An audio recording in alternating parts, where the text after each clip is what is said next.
গয়না বাবদ 22,000 টাকা, 22,000 টাকা বুঝিয়ে দেওয়া। সে তোমাকে স্ত্রী হিসেবে গ্রহণ করতে আসছে, তুমি মোহাম্মদ মিলন হোসেনকে স্বামী হিসেবে গ্রহণ করো। আলহামদুলিল্লাহ, বলো আলহামদুলিল্লাহ। সময় নেই, এবং আজান দিছে, নামাজ পড়াবো।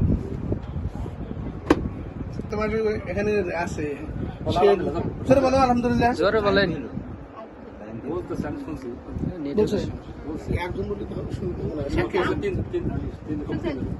আছে, বলছে, আমি শুনছি। না, সাক্ষী ছাড়া থাকবে তুমি। আপনার বলতে হবে। একটু জোরে বলো। আলহামদুলিল্লাহ।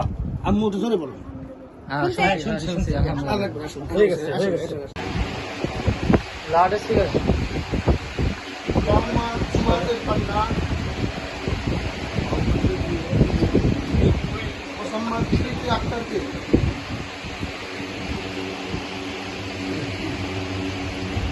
দক্ষিণ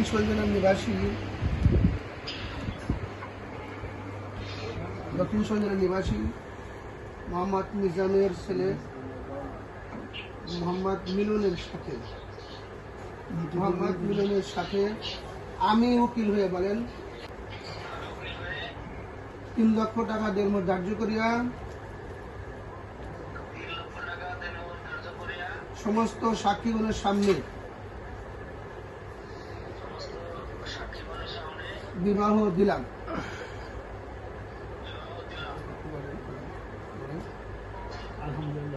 শুনছেন? আলহামদুলিল্লাহ। হ্যাঁ, শুনছি। শুনছেন তো?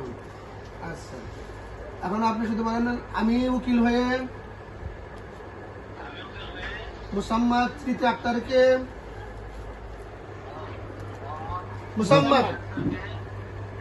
মোহাম্মদ মিলনের সাথে সমস্ত সাক্ষীগণের সামনে বিবাহ দিলাম। বাস, আলহামদুলিল্লাহ। আরেকবার আলহামদুলিল্লাহ। আপনি বলেন আমি মোহাম্মদ স্মৃতি আক্তারকে মুসাম্মদ স্মৃতি আক্তারকে 3 লক্ষ টাকা দেড়মত ধার্য করিয়া 3 লক্ষ টাকা ঋণমোহর ধার্য করিয়া ইসলামী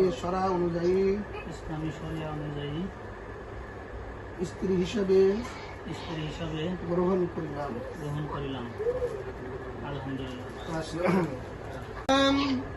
তোমার রসুলের সুন্নাত বিবাহ সাদী মাবুদুগ মোহাম্মদ মিলন এবং মুসাম্মদ স্মৃতি আক্তারের মাঝে বিবাহ কাজকে সম্পাদন করে সমস্ত লোকজন সামনে নিয়ে তোমার শাহী দরবারে হাত উত্তোলন করেছি।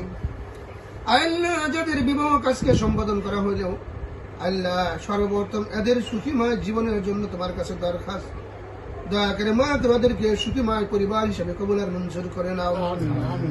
আল্লাহ, দাম্পত্য জীবনের মধ্যে সুখ শান্তিটা এটা তোমার পক্ষ থেকেই দোয়া হয়। আল্লাহ, এখানে অনেক দাড়ি পাকা ব্যক্তিরা আছেন, তাদের হাতের ওসিলা করে হলেও আল্লাহ মোহাম্মদ মিলন এবং মুসাম্মদ স্মৃতি আক্তারের দাম্পত্য জীবনের যেহেতু শুরু হতে যাচ্ছে, আল্লাহ আজীবন যেন ওরা সুখে থাকতে পারে সেই জন্য তোমার গায়বী সাহায্য তুমি দান করে দাও। আল্লাহ, যেহেতু আত্মীয় স্বজন করা হয় আত্মার সাথে মিলের জন্য মাবুদ গো, এদের আত্মীয়তা যেন আজীবন মাবুদ গো আল্লাহ আত্মার সাথে সম্পৃক্ত থাকে সেই ব্যবস্থা তুমি করে দাও। আল্লাহ, বিশেষ করে তোমার কাছে দরখাস্ত, আল্লাহ তুমি এদের দাম্পত্য জীবনের মধ্যে আল্লাহ যত সমস্যা থাকুক না কেন সমস্যাগুলো সমাধান করে আল্লাহ এই দুইজনকে যে বিবাহে আবদ্ধ করা হয়েছে মৃত্যুর আগ পর্যন্ত উভয়কে এই বিবাহ বান্ধনে আবদ্ধ থাকার তৌফিক দান করে দাও। হ্যালো। হ্যাঁ, না এই যে বিয়ে করলাম কেবল, আর কি কেবল বিয়ে করলাম।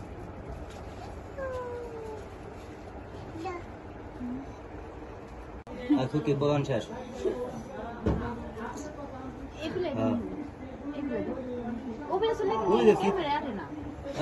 কাঁদতেছে, কান্দা থামাই করতেছে।